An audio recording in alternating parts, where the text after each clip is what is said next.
Ads లేకుండా latest episodes చూడండి.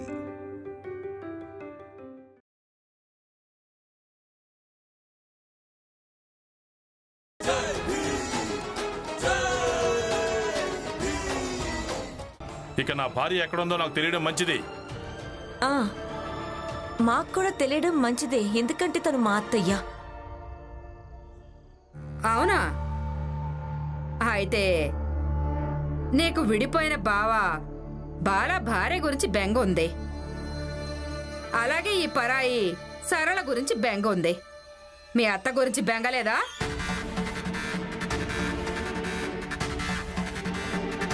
చూడండి అక్క, ప్రతి విషయాన్ని లాగాల్సిన అవసరం లేదు.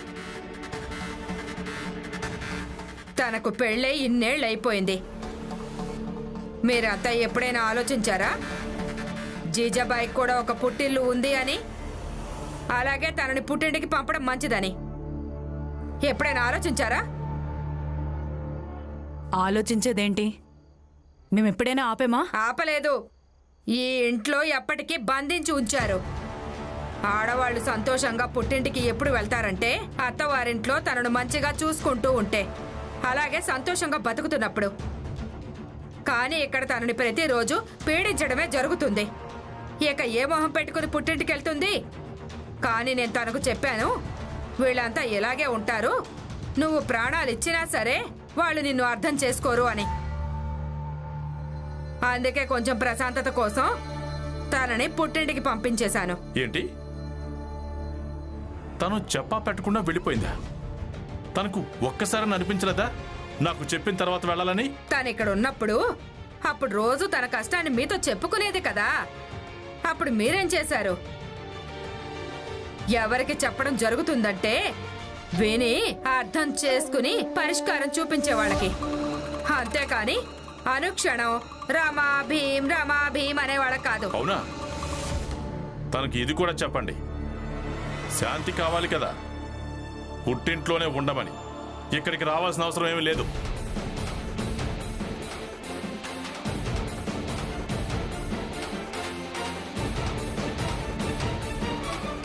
ఇంకా ఎవరికైనా జీజాబాయి పుట్టింటికి వెళ్ళడం వల్ల ఏదైనా ఇబ్బంది, ఏదైనా సమస్య ఉంటే నాతో చెప్పండి. లేదు, అందరి తరపు నుంచి నేను మీకు చెప్తున్నాను, ఆవిడ పుట్టింటికి వెళ్ళటం వల్ల ఇక్కడ ఎవరికి ఎలాంటి ఇబ్బంది లేదు. భీమ్, నువ్వు ఇంకెప్పుడు మారుతావు? మొత్తం ఇంటి తరపు నుంచి చెప్పడం, వినడం, నిర్ణయం తీసుకోవడం ఎప్పుడు ఆపేస్తావు? పెద్దమ్మా, బాధ్యత తీసుకోవడం వల్ల వ్యక్తి బాధ్యత గలవాడవుతాడు. వదిలేరమ్మా.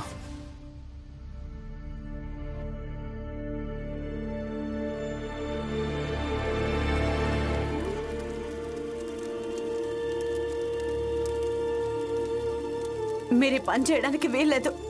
నా నగలన్నీ అమ్ముకున్నా సరే, జీవితం అంతా మిమ్మల్ని మిలిటరీ ఆఫీసర్ లాగే చూశాను. ఇప్పుడు కూలి పని చేయడం నేను చూడలేను.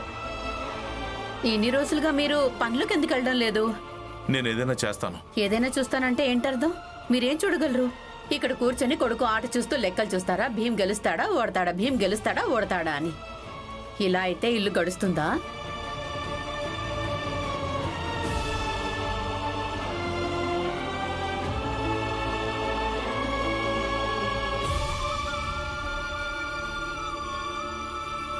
ఏమైందన్నయ్య? మీరు ఎందుకు ఏడుస్తున్నారు? ఏం లేదు, గుర్తుకొచ్చింది. భీమాబాయి అలాగే జీజాబాయి, వాళ్ళిద్దరిలో ఎంత తేడా ఉందో కదా. భీమాబాయి ఈ ఇంటిని కలిపే పని చేసేది, ఇక జీజాబాయి ఇంటిని ముక్కలు చేసే పని చేస్తుంది. అయినా నేనేమీ చేయలేకపోతున్నాను. నిస్సహాయుణ్ణి, నిరాశావాదిని. కానీ మీరా గమనించి చూస్తే కొంతవరకు జీజాబాయికి నేను కూడా దోషినే. దోష? కానీ ఎలా? ఎలా అంటే ఈ రోజు వరకు నేను ఈ విషయం ఎవరికీ చెప్పలేదు. ఈ రోజు నేను నీకు చెప్తున్నాను. అప్పుడు జీజాబాయికి అలాగే నాకు పెళ్లి జరిగినప్పుడు అదే రాత్రి నేను జీజాబాయికి చెప్పాను, మనిద్దరికీ సంతానం ఉండదు అని. కావాలంటే నన్ను నేరస్తులనే అనుకో, లేదా నువ్వు నన్ను క్షమించు. కానీ ఒకటి మాత్రం, మనిద్దరికీ సంతానం ఉండదు. ఏంటి? మనిషిని కదా, అర్థం చేసుకోగలను. ఒక వివాహిత మనసు ఎంత బాధపడుంటుందో. ఇది చాలా పాత సాంప్రదాయం. శోభనం రాత్రి నాడు భర్త తన భార్యకేదైనా కానుకిస్తాడు. కానీ మీరు నాకేదైనా ఇవ్వడానికి బదులు నా నుంచి నా సర్వస్వం లాక్కున్నారు. భీమ్ని ప్రేమిస్తున్నాను కదా. భీమ్ ప్రతిభ నాకు తెలుసు. నేనప్పుడు భీమ్ని చదివించాలనుకున్నాను, అలాగే ఇప్పటికీ భీమ్ని చదివించాలనుకుంటున్నాను. వాడి కలల్నే నేను నా కలలుగా భావించాను. ఇక నాకు పూర్తిగా నమ్మకం ఉంది, భీమ్ నా కల నెరవేరుస్తాడు అని.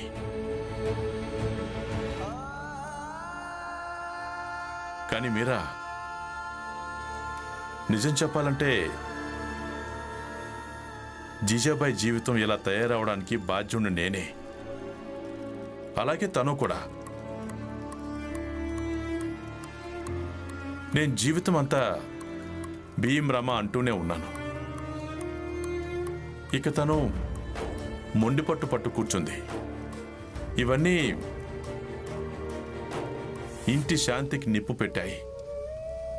జీజాబాయి కోరుకునేది నేను నా పిల్లలతో బంధాలు తెంచుకోవాలని, కుటుంబాన్ని వదిలేయాలని. ఎలా వదిలేస్తాను? తప్పు కదా. అందుకే ఈరోజు తన విషయంలో ఏదైతే జరుగుతుందో దానికి బాధ్యుడిని కేవలం నేనే కాదు, తను కూడా అవుతుంది.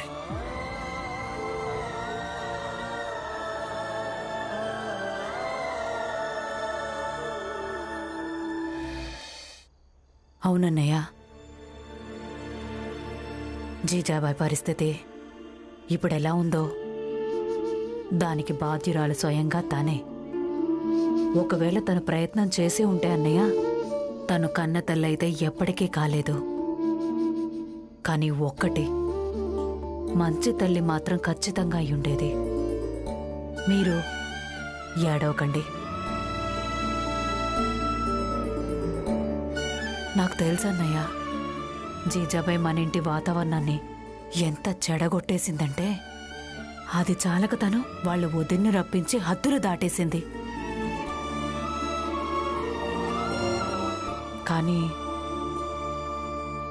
కానీ మీరేం బాధపడకండి. ఈ రోజు వరకు మనం ప్రతి కష్టాన్ని కూడా నవ్వుతూ ఎదుర్కొంటూ వస్తున్నాం. ఈ కష్టాన్ని కూడా నవ్వుతూనే ఎదుర్కొందాం. ఆ సమయం గడిచిపోయింది, అలాగే ఈ సమయం కూడా గడిచిపోతుంది. మనం పోరాడదాం, అలాగే ముందుకు సాగుతాం కూడా.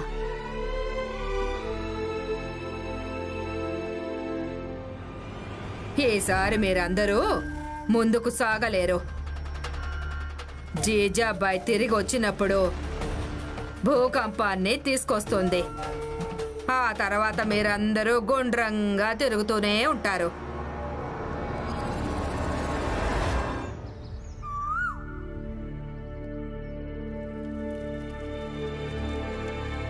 జనార్దన్, ఒక చాయ్ తాగించు.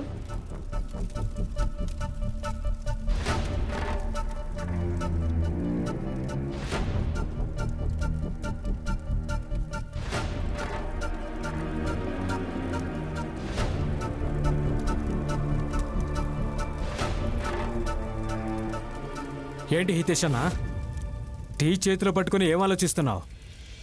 జోకు, జనార్దన్, నేను కేవలం ఏం ఆలోచిస్తున్నానంటే ఈ రమ భీమ్ అలాగే అందరూ కలిసి ఈ సరళ కోసం ఏం చేయబోతున్నారా అని ఇదే చూడాలని ఉంది. అవునన్నా, నేను దానికోసం ఎదురు చూస్తున్నాను. ఈరోజు ఏమవుతుందోనని. అదిగో చూడు.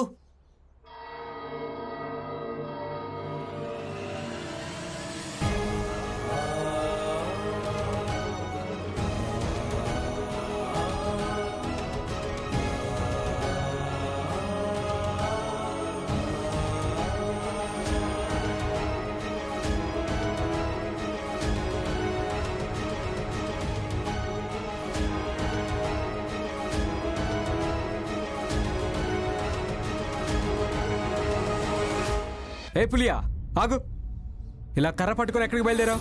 జోకు, ఇది ఒక స్త్రీకి న్యాయం జరిపించడం కోసం నేను ఖచ్చితంగా వెళ్తాను. అసలు నువ్వెందుకు వెళ్తున్నావు? ఈ భీమ్ ఇంకా రమ నీ మెదడులో ఏదో నింపగానే వ్యతిరేకించడం కోసం బయలుదేరావా? నా మెదడులో ఎవరు ఏమీ నింపలేదు. నాకు కూడా కొంచెం తెలివి ఉంది. ఇక్కడ ఒక స్త్రీకి సహాయం అవసరం. ఇక నేను తనకు సహాయం చేసే తీరుతాను. నేను ఖచ్చితంగా చేస్తాను. నువ్వెలా వెళ్తావో నేను కూడా చూస్తాను. పద, ముందింట్లోకి పద. జోకు,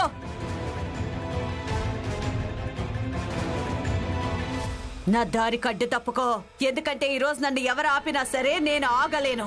పద భీమ్, పదరమా, తప్పక.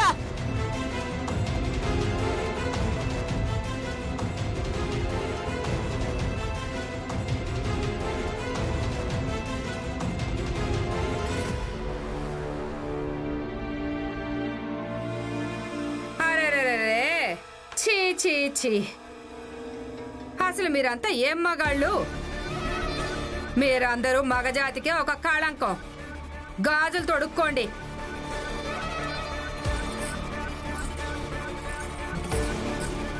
ఈ గాజులు తొడుక్కోండి. ఈ రమ ఇంకా భీమ్ మీ భార్యల్ని విద్రోహులుగా మార్చేస్తారు. రేపు భోజనం పెట్టమంటే మీకు కర్ర దెబ్బలు తగులుతాయి. ఆలోచించుకోండి.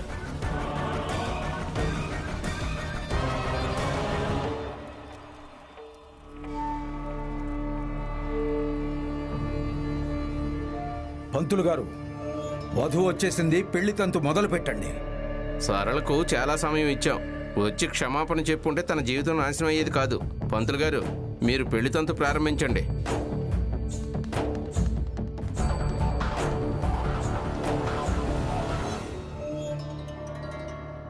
ఆగండి.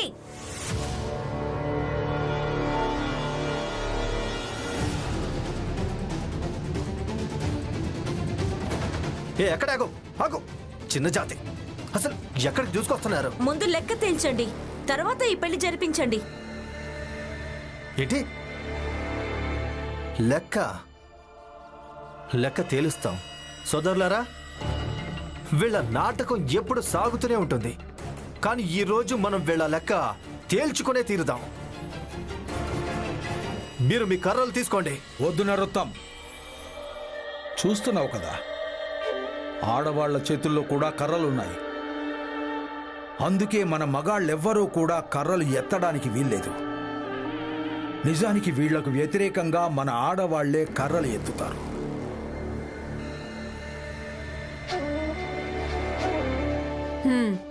ఈ రోజు మేమే వీళ్ళ సంగతి చూస్తాం. పదండి అందరూ.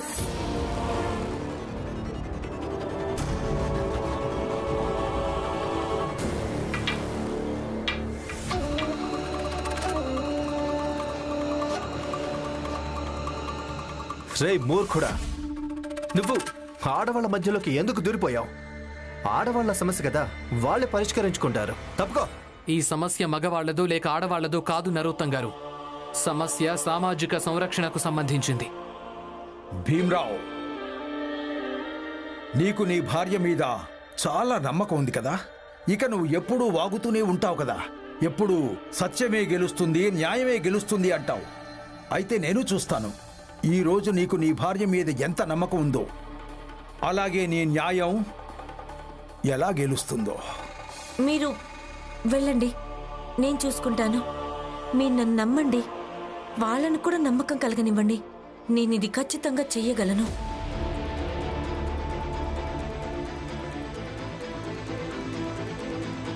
సరే.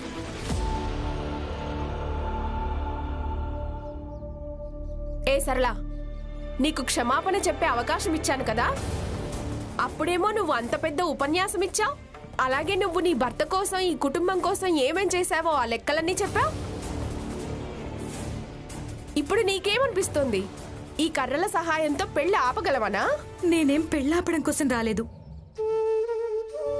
అసలు ఇన్ని సంవత్సరాల నా ప్రేమ, నా కర్తవ్యం, నా భర్తను నాతో కలిసి ఉండనివ్వలేనప్పుడు ఇప్పుడు ఈ కర్రలు తన పెళ్లిని ఎలా ఆపగలవు? మరి ఇక్కడికి ఏం చేయడానికి వచ్చావు నువ్వు? నరోత్తం గారు, ఆడవాళ్లకు చెందిన సమస్య మధ్యలో మగాళ్ళు ఎందుకు మాట్లాడుతున్నారు కొంచెం చెప్తారా?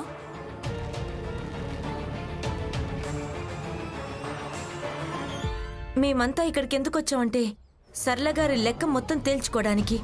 తన సమయాన్ని, తన కష్టాన్ని, అలాగే తన భావాల్ని ఈమె మీకోసం ఖర్చు పెట్టింది కదా, అవన్నీ తిరిగిచ్చేయండి. ఆ తర్వాత పెళ్లి జరిపించండి. అయినా భరణం కింద స్త్రీకి ఇదంతా పొందే హక్కెలాగా ఉంది. అవునా? కేవలం తనే ఖర్చు పెట్టలేదు, మేము కూడా తనకి ఇన్నాళ్ళ నుంచి తిండి బట్ట పెడుతున్నాం కదా. నరోత్తం గారు, మళ్ళీ మగవాళ్ళు మధ్యలో మాట్లాడుతున్నారు. ఏయ్, నాకు మాట్లాడే హక్కుంది. నేను ఈమె భర్తను కాబట్టి. అయితే సరళ గారు కూడా మీకు భార్యే కదా. సరళ గారు, మీరు కూడా ఆయనకు జవాబు చెప్పండి. కానీ జవాబు చెప్పేటప్పుడు మీ మీద ఒకరి ఒత్తిడి ఉన్నట్టుగా ఏమాత్రం అనిపించడానికి వీల్లేదు. మీ మనసులో ఏముందో అదే చెప్పండి. అవును సరళ గారు, ఈరోజు మర్యాదలకు కట్టుబడకండి. ఈ మర్యాదే మనల్ని బలహీనంగా మారుస్తుంది. ఇక ఈ రోజు విషయం కేవలం మర్యాద గురించి కాదు, నిజానికి మీతో పాటు మొత్తం ఆడజాతి గురించి.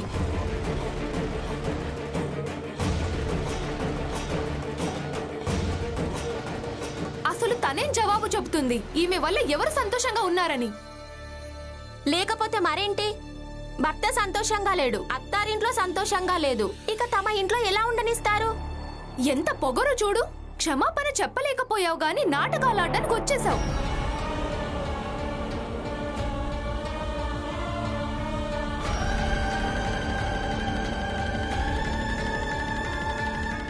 చూడండి, మీ భర్త మీ ఎదురుగా ఇలా తప్పకుండా మాట్లాడతాడు. ఏంటంటే, నేను తనకు తిండి పెట్టాను, బట్టలిచ్చాను, ఉండటానికి ఇల్లిచ్చాను అని. ఎందుకంటే చివరికి మగాడు ఇదే విషయం చెప్పి తన భార్య నోరు మోయించేస్తాడు. కానీ మీరు ఆ సమయంలో జాగ్రత్తగా ఉండాల్సి ఉంటుంది. అలాగే జవాబుగా తనకిది చెప్పాల్సి ఉంటుంది. భార్యాభర్తలది లేదా అత్తా కోడళ్ల బంధం అనేది పని, అలాగే దానికి బదులుగా లభించే కూలీ డబ్బుల లాంటిది కాదు అని. సరే, అయితే వెళ్ళి పంతులు గారినే చంపేద్దాం. అసలు ఆయన ఇక్కడ పెళ్లి ఎలా చేయగలడు? ఆగు! అయ్యో, నేనేం చేశాను? 4 దెబ్బలు పడ్డాయంటే అసలు నువ్వేం చేసావో నీకే తెలిసిపోతుంది. చూడండి, నేను పూజా పునస్కారాలు చేసేవాడిని, దక్షిణని దానంగా తీసుకునేవాడిని. అంతే. పూజ చేయించుకోవాలనుకుంటే చేయించుకోండి, లేదంటే లేదు. నేనైతే వెళ్ళిపోతాను.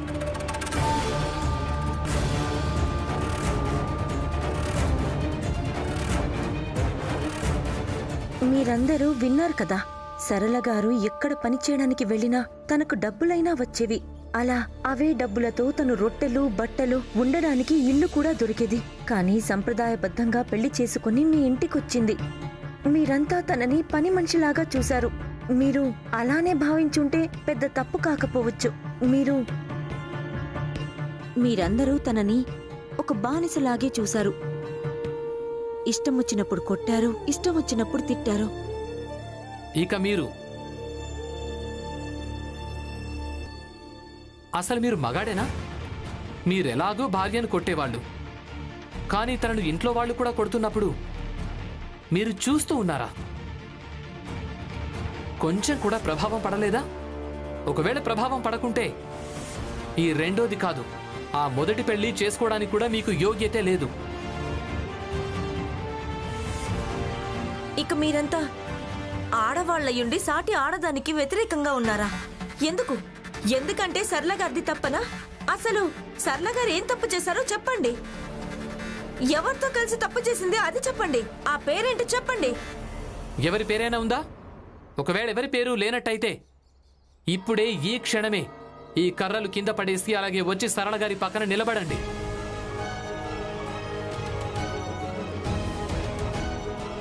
సరళ గారి భర్త ఈమెతో కలిసి ఉండాలనుకోవటం లేదు, సరే, ఏం పర్వాలేదు. కానీ ఈయన ఆస్తిలోని సగం వాటా సరళ గారికి లభించి తీరాలి. ఎందుకంటే ఈమె తన రాబోయే జీవితాన్ని గౌరవంగా గడపడం కోసం. అలా ఎలా? సరళకు ఆస్తిలో సగం వాటా ఎలా లభిస్తుంది? మీరే చూడండి, వీళ్ళందరూ ఒక ఇంటి మగవాళ్లే. ఆడవాళ్ల ఆస్తిలో వాటా లేదని ఆ మాట చెప్పడానికి ఒక్కటైపోయారు. చూడండి, ఇప్పుడు ఆలోచించండి. మీకు రేపు ఇలాంటి పరిస్థితి వస్తే అప్పుడు మీకు మీ అత్తారింటి నుంచి ఏం లభిస్తుంది?